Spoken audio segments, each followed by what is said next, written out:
conductor, you could also see as gardener. So he talks about the gardener here. If you were a gardener, would you not cultivate the art of weeding your garden? Would you not look to see that the soil is just the correct dampness? Would you not keep your eye on the clouds, on the horizon, on the heat of the day? Would you not cover the delicate plants that need protection while they grow strong? What are the delicate plants in you that need protection until they grow strong? The vulnerabilities, the parts of you that have been hurt or have been wounded or don't feel secure. To pay attention to them as the gardener. And if those that would come would not respect your garden, would you not ask them to leave or build a temporary fence until the garden is strong enough, until it bursts forth with enough fruit so that you can give to even those who do not respect it? You need to take time to strengthen yourself prior to giving of yourself. You can always give yourself. You can always do it, but pay attention. Are the relationships, are you choosing to be in relationships that are going to help cultivate that garden until it gets strong enough for you to share the fruits that will come from it? Be you therefore a wise gardener. Cultivate a deep love and respect for yourself. For you are not here to fix the world. You are not here to fix your brother or sister.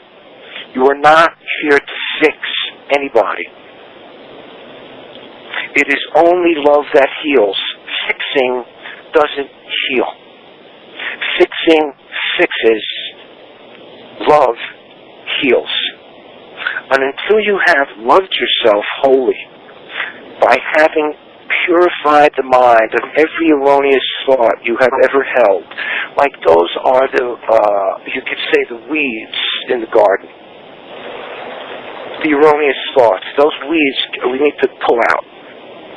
Until you have loved yourself, you do not in truth love anyone or anything.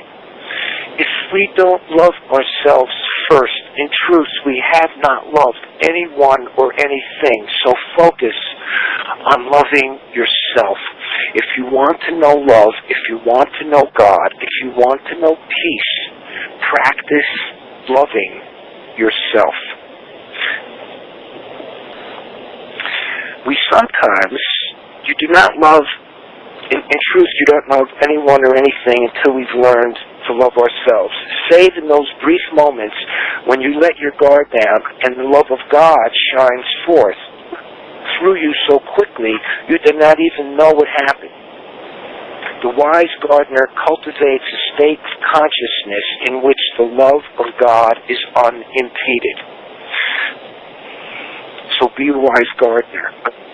The wise gardener cultivates a state of consciousness in which the love of God is unimpeded.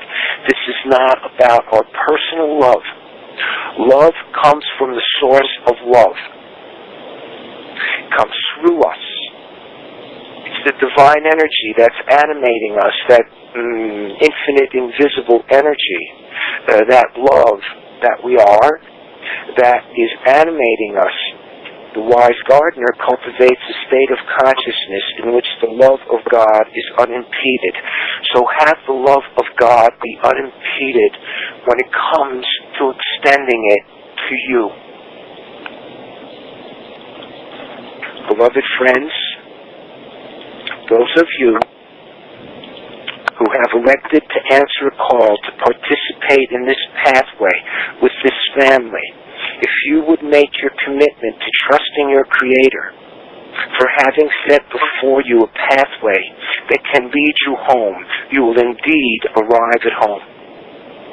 If you accept the pathway is, every time I go down this pathway, impatience is there, sadness is there, anger is there, self-doubt is there. That is the pathway that was given to you for your pathway home.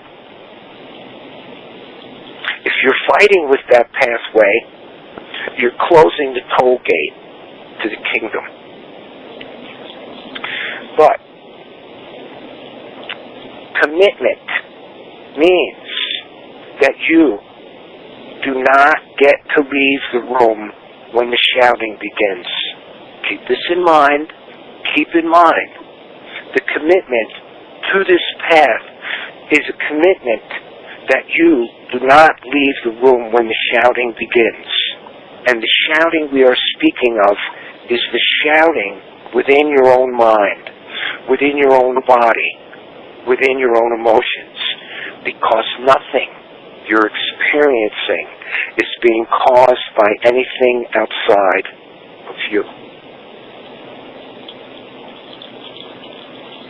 The way of the heart is a way of cultivating the decision to become identified with the light that can shine away all darkness, not by fighting with it, but by recognizing it, embracing it as your own creation and choosing again. Embracing it as your own creation. This is an important few words. What we've been kerplunking is coming back to us. It's been a creation. That's not from them. I created this. I may not be aware of it. I may not be conscious of it. But what I've kerplunked in the consciousness just came back to me. So, just keep practicing what you're practicing.